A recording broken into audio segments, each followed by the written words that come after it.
Friends, તમને પણ ગરમીમાં શું જમવાનું બનાવવું એવો પ્રશ્ન થતો હોય ને, તો આ મસાલા ભાત તમે ચોક્કસથી બનાવજો, તમને ખૂબ જ પસંદ આવશે. તો આજે હું તમારી સાથે નવી રીતે ખાવામાં એકદમ સોફ્ટ, છૂટો અને મોએસ્ટ એવા મસાલા ભાતની રેસીપી શેર કરીશ. તો ચાલો બનાવવાની શરૂઆત કરીએ. તો એના માટે અહીંયા અમે આપણે જે રેગ્યુલર કોલમના ચોખા વાપરીએ ને એ જ ચોખા 1 વાટકી લીધેલા છે. તમે કોઈ પણ લઈ શકો છો. હવે જ્યાં સુધી ચોખ્ખું પાણી દેખાવા ના લાગે ને ત્યાં સુધી પાણી ઉમેરી સારી રીતે ધોયા પછી આ રીતે ડૂબાડૂબ પાણી રાખી અને આપણે 15થી 20 મિનિટ માટે પલળવા માટે રાખી દેવાનું છે. હવે કુકરમાં મેં અહીંયા 2 મોટી ચમચી તેલ લીધેલું છે. તેલ ગરમ થાય એટલે અડધી ચમચી રાઈ ઉમેરી રાઈને સારી રીતે ફૂટવા દેવાની. પછી એમાં અડધી ચમચી જીરું ઉમેરીશું અને અહીંયા મેં એક મીડિયમ સાઇઝની ડુંગળી લીધેલી છે. એને આપણે ઉમેરી અને ડુંગળી હલકી એવી એ સોફ્ટ થાય ને ત્યાં સુધી સાતળી લઈશું. તો ડુંગળીને આપણે અહીંયા કલર ચેન્જ નથી કરવાનો, આ રીતેની હલકી એવી સોફ્ટ થાય ને ત્યાં સુધી સાતળી પછી એમાં આખા મસાલા ઉમેરી દઈશું અને સાથે જ અહીંયા મેં થોડા મીઠા લીમડાના પાન પણ ઉમેરેલા છે. તો આખા મસાલાને પણ આપણે ડુંગળીની સાથે એની સરસ એવી સુગંધ આવે ને ત્યાં સુધી સાતળી લઈશું. હવે અહીંયા મેં તીખાસ માટે આદુ લસણ અને મરચાંની પેસ્ટ ઉમેરેલી છે. એને પણ આપણે એની કચાશ દૂર થાય ને ત્યાં સુધી થોડી સેકન્ડ માટે સાતળી લઈશું. હવે અહીંયા મેં એક મીડિયમ સાઇઝના ટામેટાને આ રીતે ઝીણું ઝીણું સમારીને લીધેલું છે. એને ઉમેરી એને પણ આપણે ટામેટું સોફ્ટ થાય ને ત્યાં સુધી સાતળી લઈશું.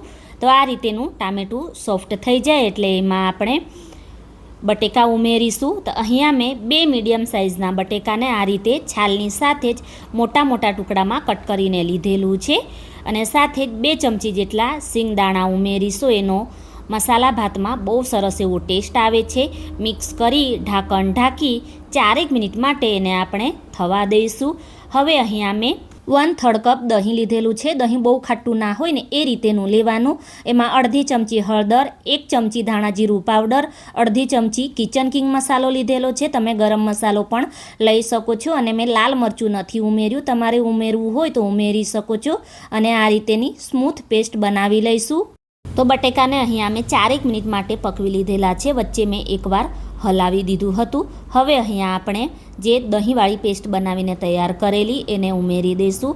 તો આ પેસ્ટ ઉમેરો ત્યારે તમારે ગેસની ફ્લેમ સાવ ધીમી કરી દેવાની, કાં તો પછી ગેસને તમારે થોડી વાર માટે બંધ કરી સારી રીતે મિક્સ થઈ જાય ને પછી તમારે એને ઓન કરવાનો. નહીં તો શું થાય કે દહીં ફાટી જવાનો ડર રહેતો હોય છે. એટલા માટે તો દહીં ઉમેર્યા પછી આ રીતે સાઈડમાંથી તેલ છૂટું પડે ને ત્યાં સુધી આપણે પકવી લેવાનું છે. તો એકવાર તમે આ રીતે ચોક્કસથી બનાવજો. એકદમ ટેસ્ટી, મોએસ્ટ અને ખાતી વખતે બિલકુલ પણ કોરો નહીં લાગે ને એવો મસાલા ભાત બનીને તૈયાર થશે. હવે જે વાટકીના માપથી ચોખા લીધેલા ને એ જ વાટકીના માપથી અહીંયા મેં 2 વાટકી પાણી ઉમેરેલું છે. સ્વાદ પ્રમાણે મીઠું ઉમેરી પાણીને આપણે સરસ રીતે ઉકળવા લાગે ને ત્યાં સુધી થવા દેવાનું છે.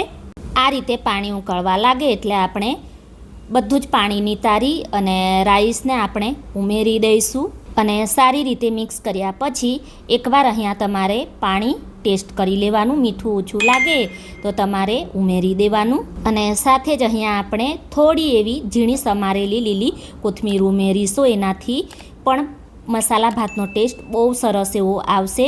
એકવાર મિક્સ કરી લઈશું.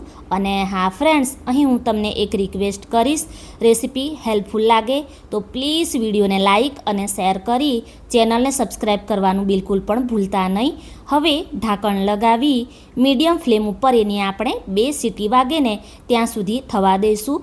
2 સીટી થઈ ગયા પછી મેં ગેસને બંધ કરી દીધો હતો અને 15 મિનિટ પછી આપણે ઢાંકણ ખોલવાનું છે. અને તમે જોઈ શકો છો મસાલા ભાત એકદમ છૂટો અને એકદમ પોચો અને ખાતી વખતે બિલકુલ પણ કોરો નહીં લાગે ને એવો બનીને તૈયાર થાય છે. તમે ચોક્કસથી બનાવજો. માત્ર 15થી 20 જ મિનિટમાં તમારું જમવાનું બનીને તૈયાર થઈ જશે. આને તમે મારી જેમ કઢી સાથે કાં તો પછી મસાલા છાશ અને પાપડની સાથે સર્વ કરી શકો છો. તો ફરી મળીશું, ત્યાં સુધી thanks for watching. God bless you.